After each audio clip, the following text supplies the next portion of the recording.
ጋይስ ዛሬ የምንሰራው ቪዲዮ በጣም ጠቃሚና አስፈላጊ የሆነ ቪዲዮ ነው የምንሰራው።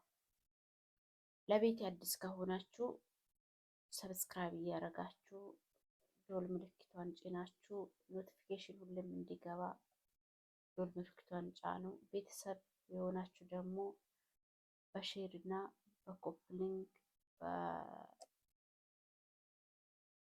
በኮሜንት አስተያየት እየሰጣችሁ አበረታቱኝ። ዛሬም የምናወራው ስለምንድን ነው? ስለ ትዳር እናወራለን። ትዳር የምናወራው ስለ ትዳር የምናወራው ሴት እህቶቻችን ትዳር ቶሎ የማይዙት ምክንያታቸው ምንድን ነው የሚለው ላይ እስቲ ትንሽ እናወራለን ማለት ነው። ሴት እህቶቻችን ትዳር ለምንድን ነው ቶሎ የማይዙት የሚለው ላይ እናወራለን። ሴት እህቶቻችን ትዳር የማይዙት ምክንያቶች ብዙ ምክንያቶች አሉ። ትዳር ሴት እህቶቻችን ትዳር ቶሎ የማይዙት ምክንያቶች ብዙ አሉ። እሱን በዝርዝር እናወራለን ማለት ነው። አሁን ለምሳሌ በአንደኛ ላይ ብንይዝ ቤተሰቡን እንይዛለን። በአንደኛ ላይ የሴት እህቶቻችን ዋና ሚና የሚያጫውቱት ቤተሰቦች ናቸው።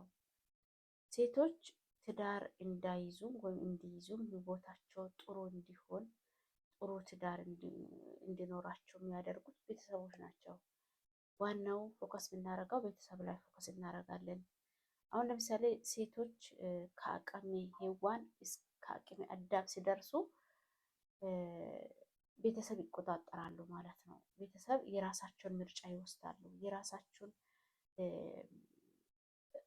ሀሳብ የራሳቸው ምርጫ ይኖራል። አሁን ለምሳሌ የኔ ልጅ እክሌ እንደዚህ ሀብታም ቤተሰብ ዘሩን ይመርጣሉ። ሀብታም ቤተሰቡን ይመርጣሉ።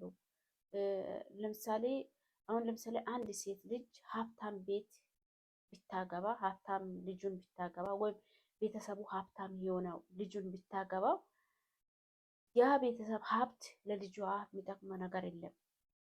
በነገራችን ላይ ለልጁ ክፍፍል ይኖራል። ግን ልጁ በትክክል በስነ ስርዓት ማይዝ ከሆነ ልጅቷን በስነ ስርዓት ትዳሩን ማይመራ ከሆነ ወንድ ልጅ ነው የትዳር ሚና የሚጫወተው።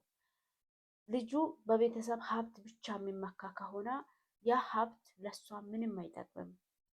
ትዳርም ሊመራ አይችልም። ትዳርም ሊሆን አይችልም።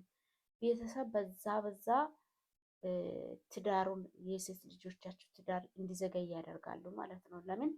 ሀብታም ልጅ እንዲያገባ፣ ሀብታም ቤተሰብ እንዲያገባ፣ ቆንጆ ዘር እንዲያገባ፣ ኢኬሌ የተባለ የተጨበጨበለት ዘር እንዲሆን ይፈልጋሉ። ለሁላችንም ዘር ግን ፈጣሪ ነው። ግን ከቤተሰብ ጋር ያለው የሴት ልጆቻችን ትዳር ዙሪያ ላይ ያው ከወረና ይቀር ወደ ዝርዝር አድርገን ብናወራ ይቀለናል ብዬ ነው። ከዛ ሁለተኛ ላይ ስንል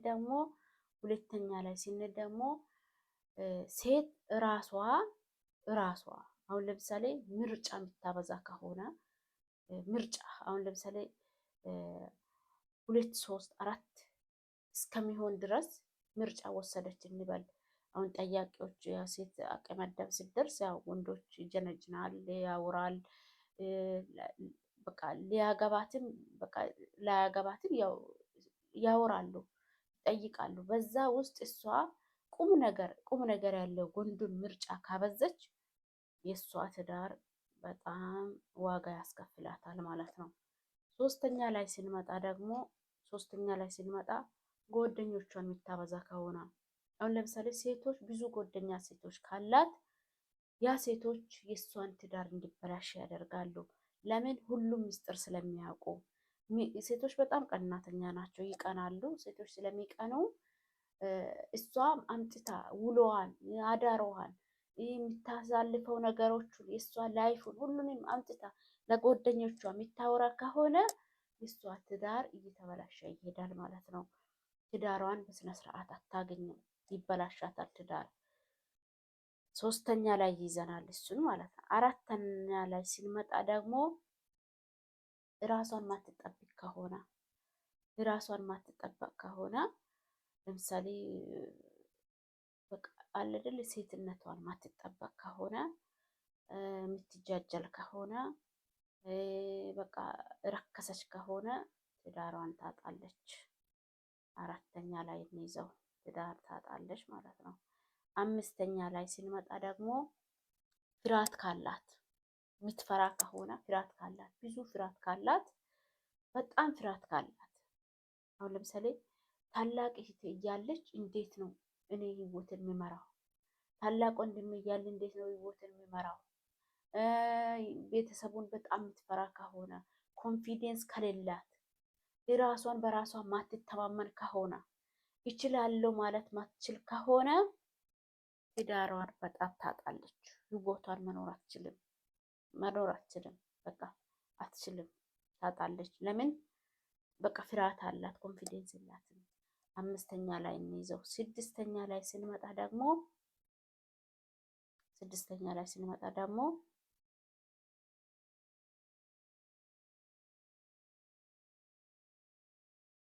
በራሷ ላይ ማትተማመን ከሆነ ሁሉም በሰው አይምሮ የምትራመድ ከሆነ ጓደኞቹ የሚሉትን የምትሰማ ከሆነ ቤተሰብ የሚለው አሁን ለምሳሌ አትስሙ ማለት አይደለም። እዚህ ላይ አንደርስታንድ እንድታደርጉ የምፈልገው ነገር ቢኖር በራሱ አሁን ለምሳሌ ማንም ቢያወራ ያወሩትን ትሰማለች፣ ትቀበላለች። ግን ከራሷ ጋር ማትኖር ከሆነ አሁን ለምሳሌ ራሷን በራሷ ጭንቅላት ማትመራ ከሆነ በሰው የምትመራ ከሆነ በጓደኞቿ በቤተሰቧ በቃ አለ አይደል በቃ ራሷን በራሷ ችላ ማትኖር ከሆነ የራሷ ትዳር አይኖራትም፣ ታጣለች ማለት ነው። የራሷን ህይወት መብራት አትችልም። በሰው አይምሮ የምትሄድ ከሆነ እዚህ ላይ እንይዛለን ማለት ነው። ስድስተኛው ላይ እንይዛለን። ሰባተኛ ላይ ስንመጣ ደግሞ ከብዙ ወንዶች ጋር የምታወራ ከሆነ ለሁሉም የእሷን ምስጢር ገመናውን የምታሳየ ከሆነ በቃ ሁሉም ወንዶች በቃ የእሷን ምስጢር የሚያውቁት ከሆነ በቃ የእሷ እንጀራ ተበላሽቷል ማለት ነው። ለምን? አየለም ጋር ያወራችዋል፣ አበባም ጋር አወርታለች። አበባ ጋር ያወራችዋል፣ አማራ ጋር አወርታለች። አማራ ጋር ያወራችዋን ደግሞ በቀላ ጋር አወርታለች። በቀላ ጋር ያወራችዋን ደግሞ በየነ ጋር አወራለች። ያ ያወራቸው ወንዶች ሁሉ ደግሞ አንዱ ለአንዱ ያሳያል። እቺ ልጅ ተወድጃታለሁ ስል ያም ደግሞ እቺ ልጅ እኮ እኔ አናግራት ነበር፣ አውርቻት ነበር እኮ ተነጋግረን ነበረ፣ እንዲህ በዛ ምክንያት ነው የተወኳት ይላል። ያኛም ደግሞ እንደዚህ ሲያሳይ አይ እቺማ አውቃታለሁ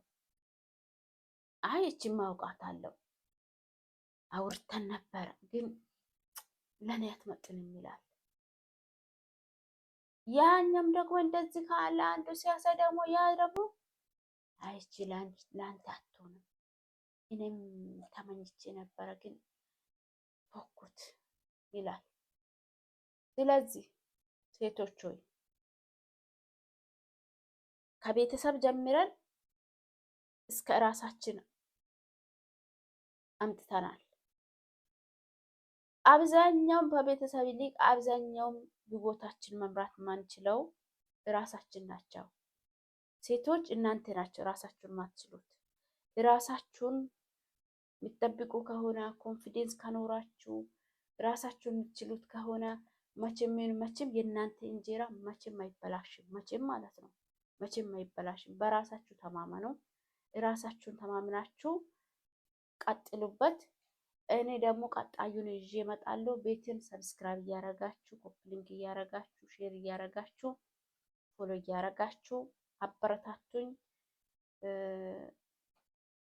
ፓርቲ 1 ፓርቲ 2 እያለን እንመጣለን ማለት ነው። እናመሰግናለን። መልካም ቀን ይሁንላችሁ።